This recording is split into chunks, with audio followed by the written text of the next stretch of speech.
Bonjour mon ami, bonjour mon ami. Asseyez-vous un instant avec moi. Aujourd'hui, j'aimerais vous raconter une histoire. Ce n'est pas une histoire de conte de fées, mais une histoire vraie, celle d'une femme Hélène, une femme qui, comme tant d'autres, a dû se battre pour ne pas laisser sa voix s'éteindre. C'est une histoire sur les silences qui pèsent dans les familles et sur la force qu'il faut parfois pour oser faire à nouveau du bruit. Si vous pensez avoir tout entendu, attendez de voir la fin. Ne clignez pas des yeux ou vous manquerez le rebondissement qui a tout changé. Dites-moi dans les commentaires quel âge vous avez et de quelle région de France ou du monde vous m'écoutez aujourd'hui. Alors voilà.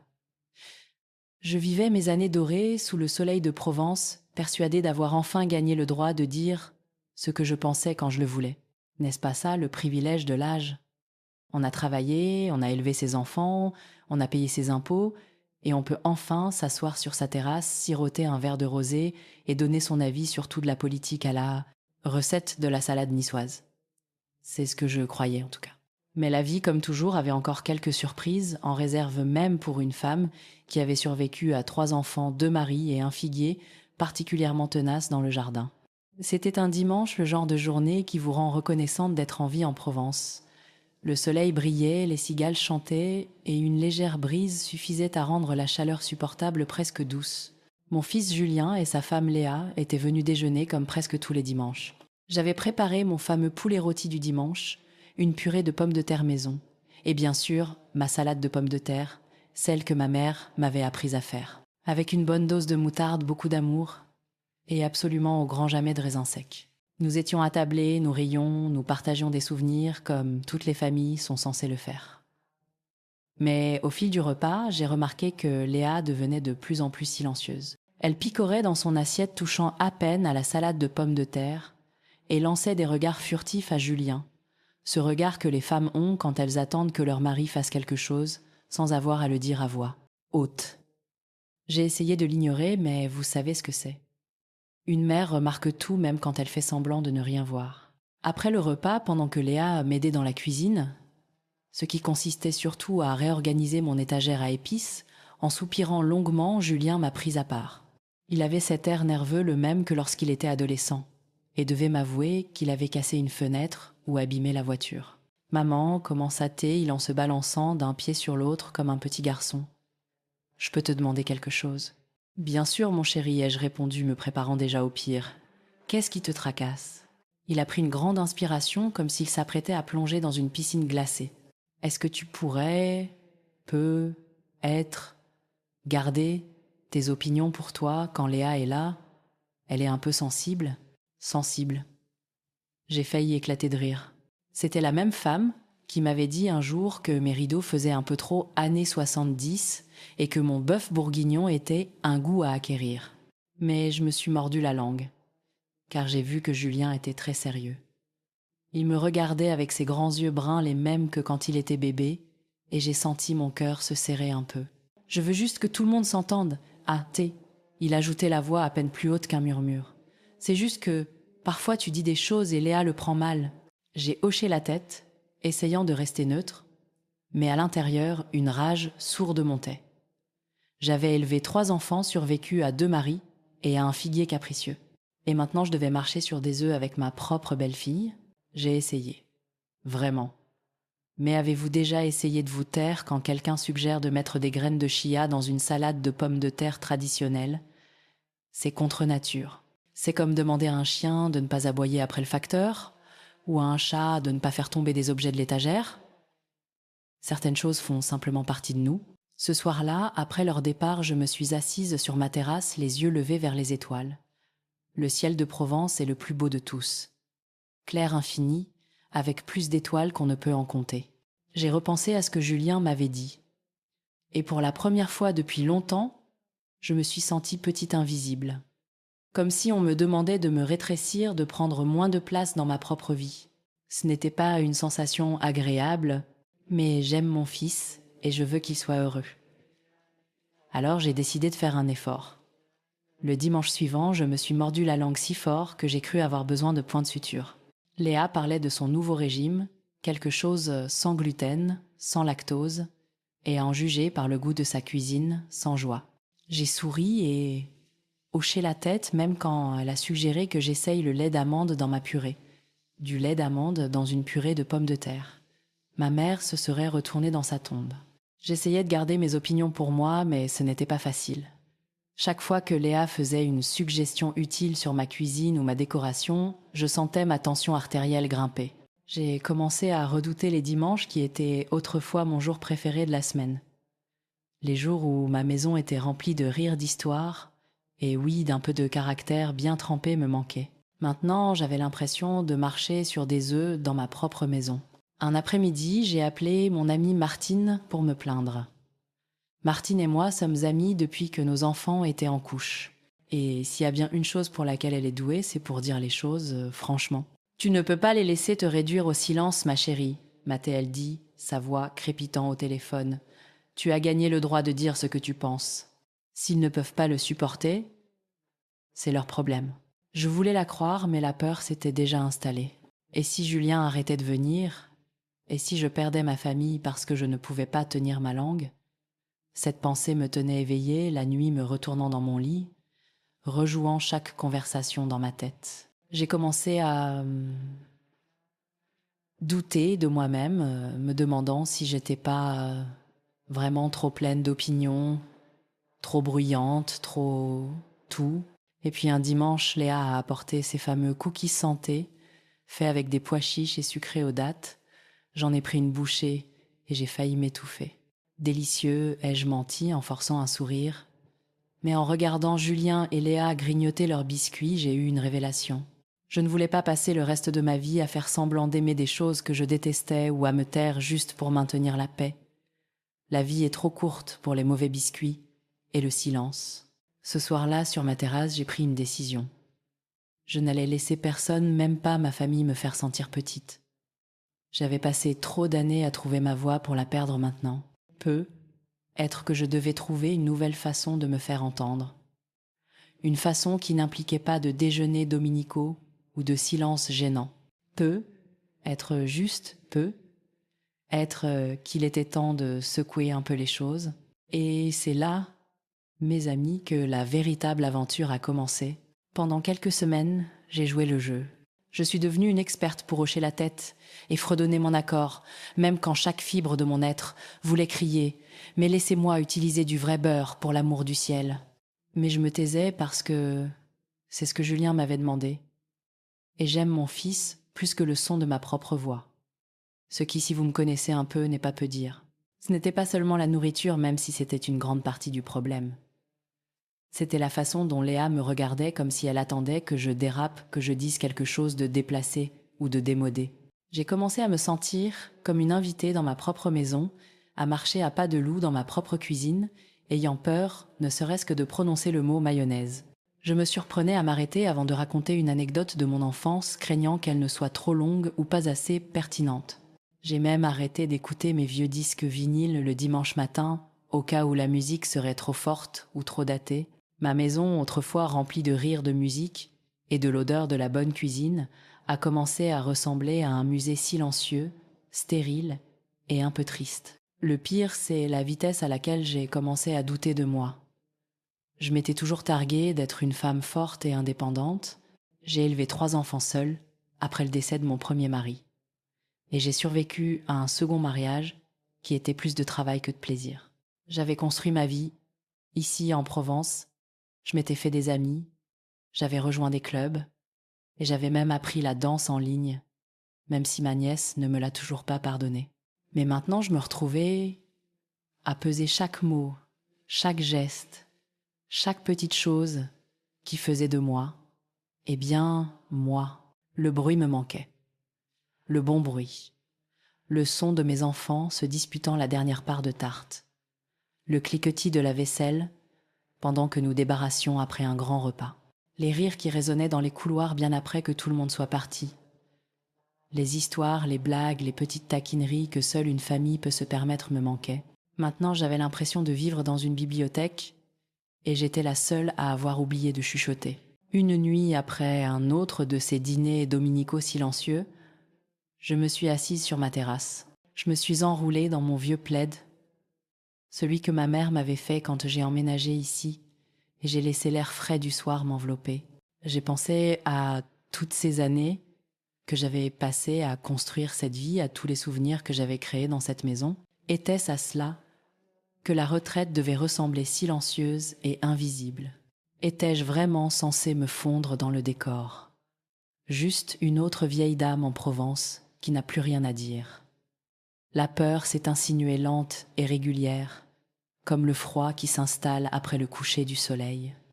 Et si je perdais ma voix pour de bon?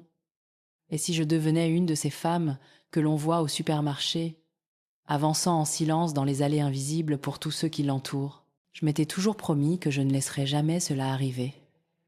J'avais toujours cru que vieillir signifiait devenir plus audacieuse, pas plus silencieuse. Mais j'étais là à me rétrécir un peu plus, à chaque dîner du dimanche, à chaque sourire forcé, à chaque bouchée des biscuits sans saveur de Léa. J'ai essayé de combler le silence avec d'autres choses.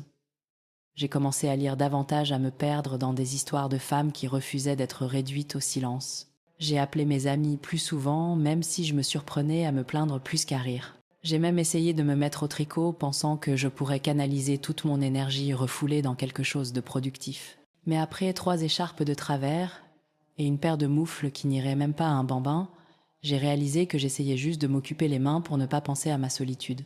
La solitude était le plus dur. J'avais toujours été entourée de gens. Mais maintenant, même quand la maison était pleine, je me sentais seule. La connexion me manquait, le sentiment d'être vue, entendue et comprise. Faire partie de la conversation me manquait, au lieu d'être une simple observatrice silencieuse. Puis, un après-midi, j'ai reçu un appel de mon amie Martine. Elle a toujours su quand quelque chose n'allait pas, même au téléphone. « Tu n'as pas l'air dans ton assiette, ma chérie », m'a-t-elle dit de sa voix chaude et familière. Je lui ai tout raconté. Les dîners du dimanche, le silence forcé, la peur de me perdre moi-même. Elle a écouté, puis elle a dit tu sais quel est ton problème? Tu les laisses te mettre dans une boîte, et tu n'as jamais été faite pour entrer dans une boîte. Jamais de la vie. » Ces mots m'ont marqué. J'ai repensé à toutes les fois où je m'étais défendue, à toutes les fois où j'avais refusé de céder. J'ai pensé à ma mère qui disait toujours « Si tu n'ouvres pas, personne ne saura que tu es là. » J'ai réalisé que j'avais passé ma vie entière à me battre pour être entendue. Et maintenant, je me laissais réduire au silence par une femme qui pensait que les graines de chia avaient leur place dans une salade de pommes de terre. Cette nuit-là, je me suis fait une promesse.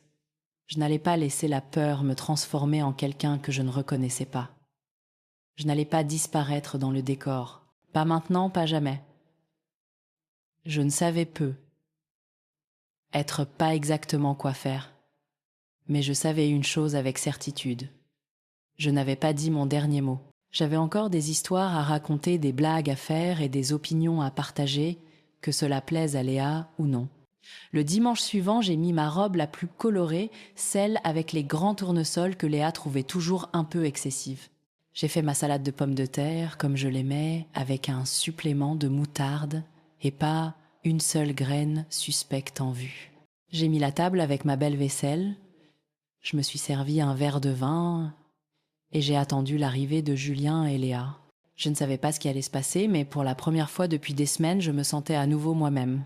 Ce soir-là, en regardant le soleil se coucher derrière les Alpilles, j'ai compris quelque chose d'important. La retraite, ce n'est pas s'effacer. C'est avoir enfin le temps et la liberté d'être exactement qui l'on est, sans excuse. C'est trouver sa voie, même quand les autres essaient de vous faire taire. Et c'est se souvenir qu'on n'est jamais trop vieille pour secouer un peu les choses. Le jeu du silence était terminé.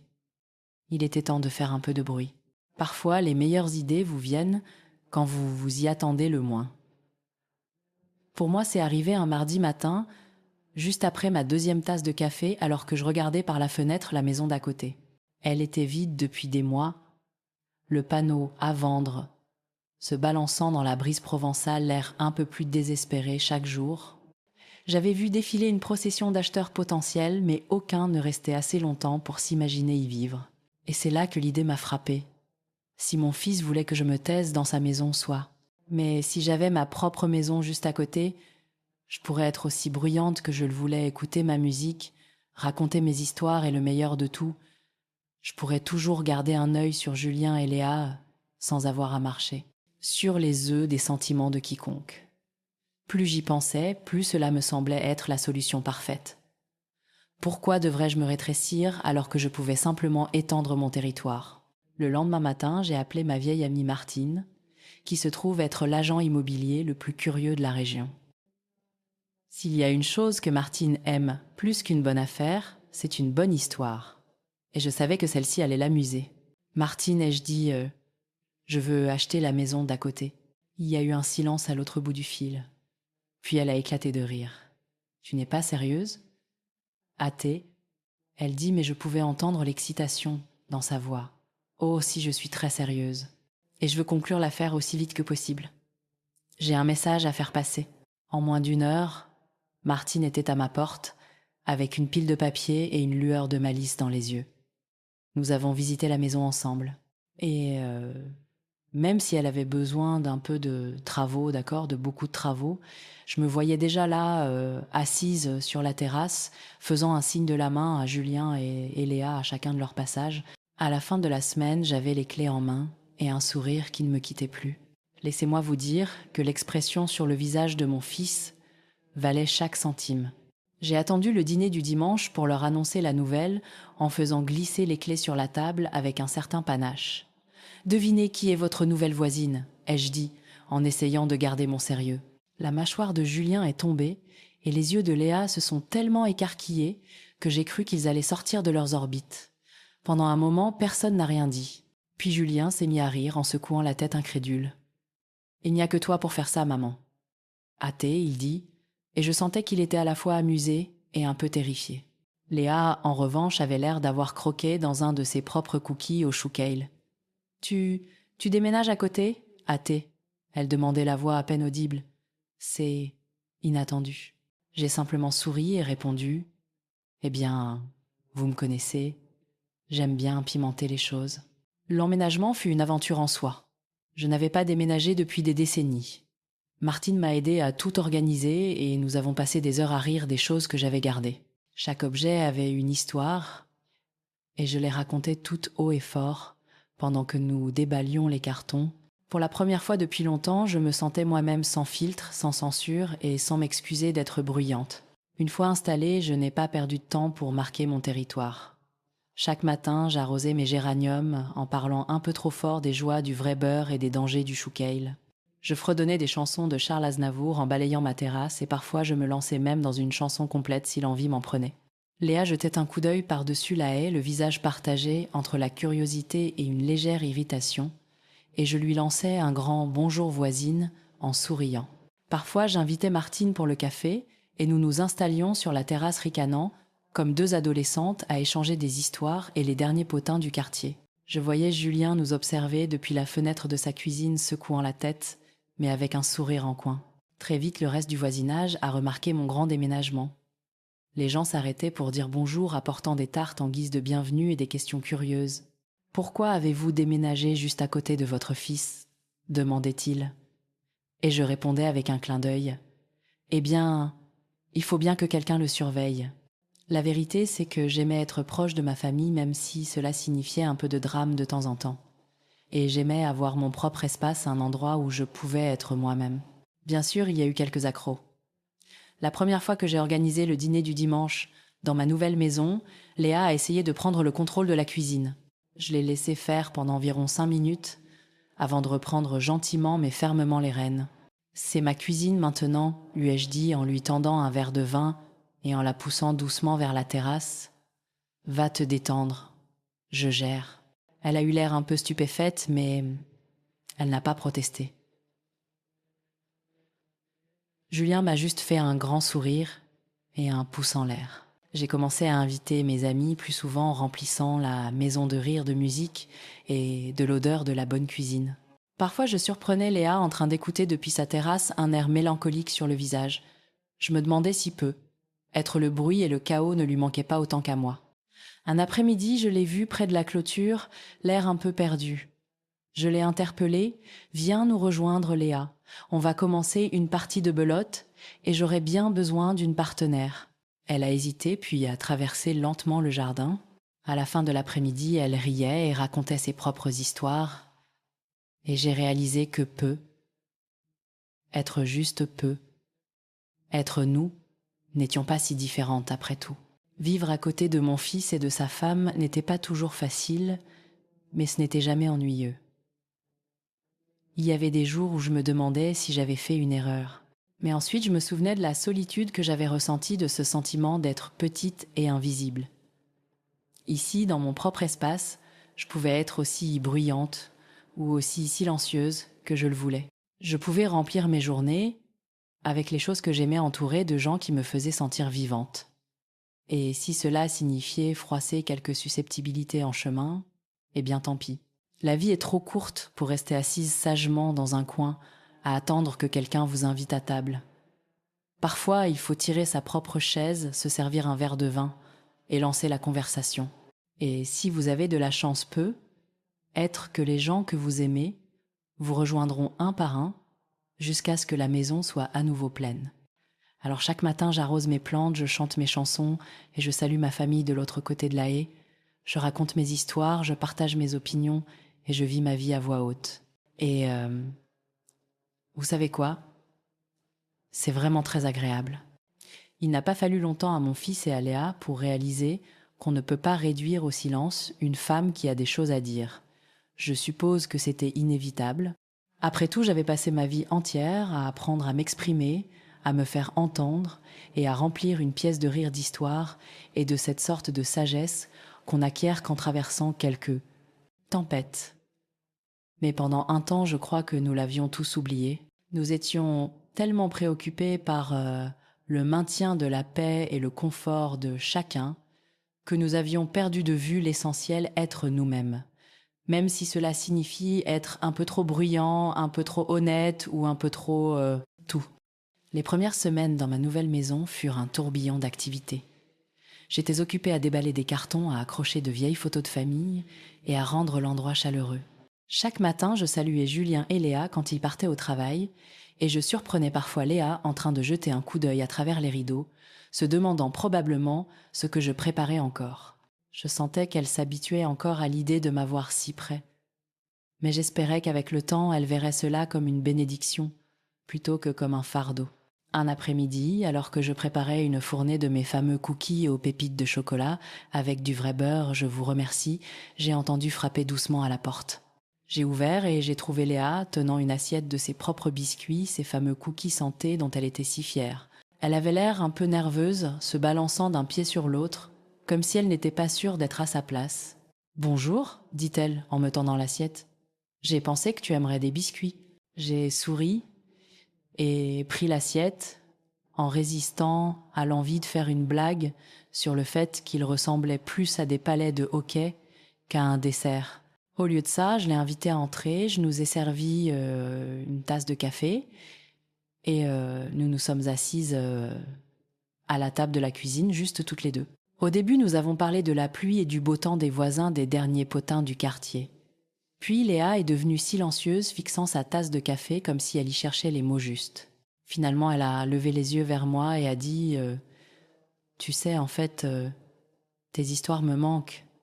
La maison est trop silencieuse sans toi. » J'étais si surprise que j'ai failli laisser tomber ma tasse.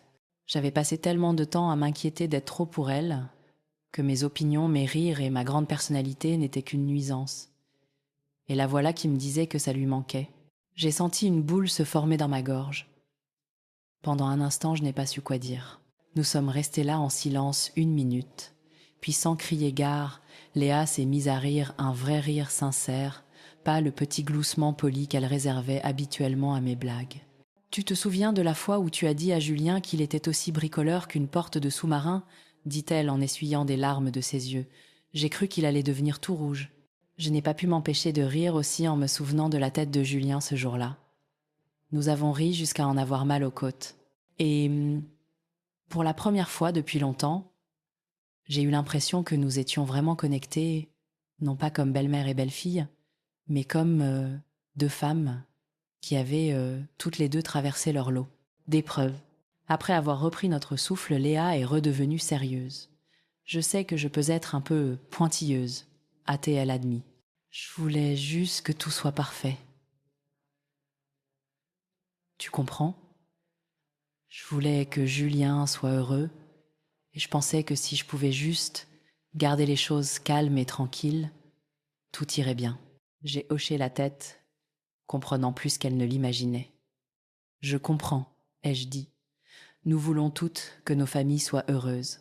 Mais parfois, en essayant de maintenir la paix, nous finissons par perdre ce qui fait de nous ce que nous sommes. Et laisse-moi te dire qu'une maison silencieuse n'est pas toujours une maison heureuse. Nous avons parlé pendant des heures cet après-midi-là, partageant des histoires, des craintes et même quelques secrets. Je lui ai parlé de mes propres difficultés, de la solitude que j'ai ressentie quand les enfants sont partis de la maison et de ma peur de devenir invisible dans ma propre vie. Léa s'est ouverte aussi, me parlant de ses inquiétudes, de ses insécurités et de son désir de faire vraiment partie de la famille. Au moment où Julien est rentré, nous avions toutes les deux les yeux un peu humides, mais nous étions beaucoup plus proches que nous ne l'avions jamais été. Ce soir-là, sur ma terrasse, en regardant le soleil se coucher, j'ai repensé à tout ce qui s'était passé. J'ai réalisé que parfois, les choses que nous pensons être nos plus grands défauts, être trop bruyantes, trop pleines d'opinions, trop tout, sont en réalité nos plus grandes forces. C'est ce qui nous rend uniques, ce qui nous rend mémorables et ce qui rassemble les gens. Je me suis promis de ne plus jamais laisser personne, pas même les gens que j'aime le plus, me faire sentir que je devais me rétrécir pour correspondre à leur idée de qui je devrais être. Le dimanche suivant, j'ai invité Julien et Léa à dîner.